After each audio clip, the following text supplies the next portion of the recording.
E uma outra pessoa pergunta como é que nós podemos nos tornar fortes, como nós podemos nos fortalecer para estar na vida servindo e equilibradamente.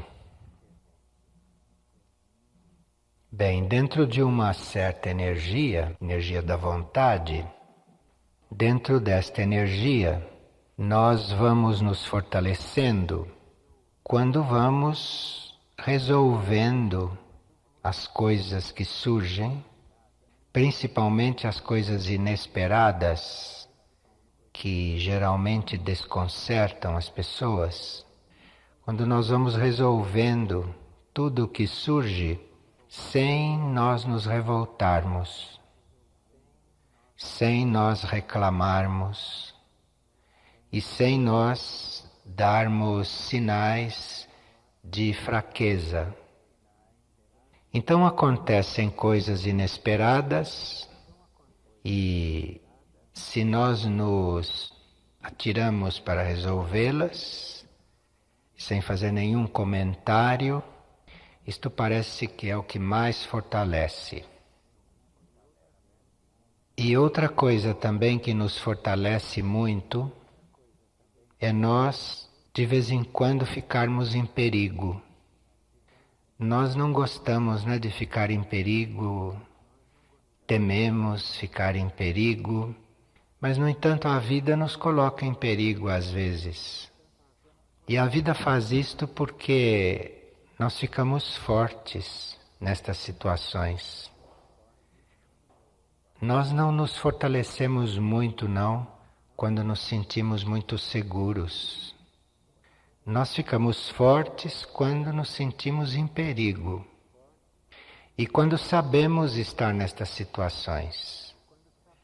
Quando ficamos nestas situações bem calmos, tranquilos e no controle de nós mesmos, até que o perigo passe, ou até que aconteça uma situação que a gente resolva, que a gente passe por ela, sem reações, porém.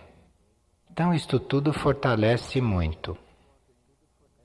Agora, o que nos deixa também mais fortes e o que nos deixa quase assim curados de fraquezas é nós não nos sentirmos donos de nada.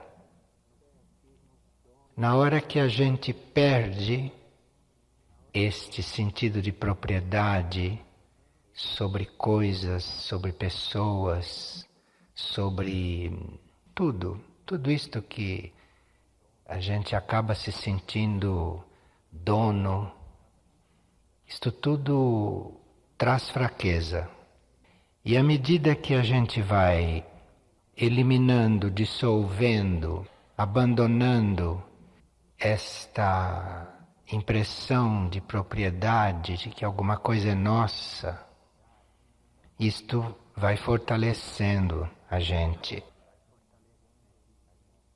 E quando nós estamos diante destes acontecimentos, destas coisas inesperadas, sem reclamar, sem nos revoltar, sem reagir, e quando a gente vai perdendo também esse senso de ser dono das coisas, dono de ideias, não é? E também quando a gente aprende a ficar em perigo, sem temer, sem se envolver, aí, em vez de acontecerem coisas inesperadas como antes, começam a acontecer coisas fora do comum, mas num outro sentido. Aí começam a acontecer coisas extraordinárias que não acontecem com ninguém. E aí você vê que estão acontecendo coisas que nem você compreende como é que podem acontecer. Coisas que transformam, que mudam, que transformam o seu ânimo, que mudam o rumo dos acontecimentos, que resolvem problemas que ninguém resolve, aí estas coisas mudam. A gente entra num outro patamar de vida.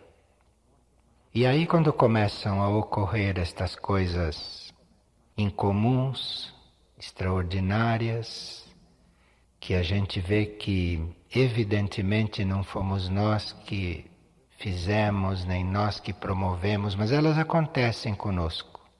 E acontecem também com as coisas com as quais nós estamos ligados. Isto é uma grande mudança na vida.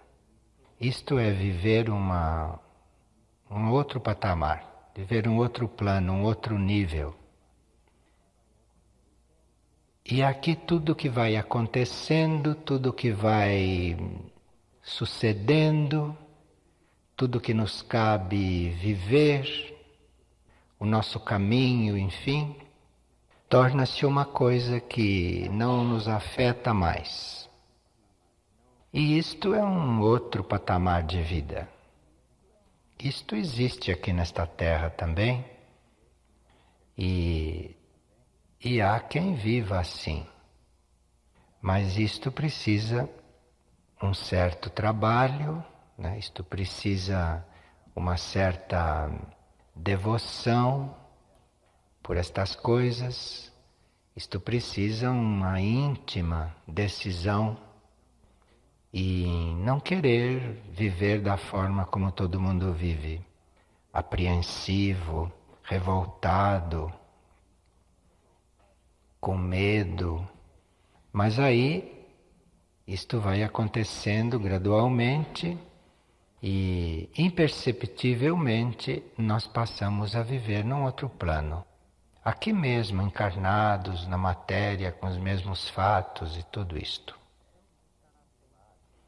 Então precisa estar atento, porque às vezes acontece algo que a gente não esperava, aceitar isto imediatamente, com toda a naturalidade, e ver o que é para ser feito.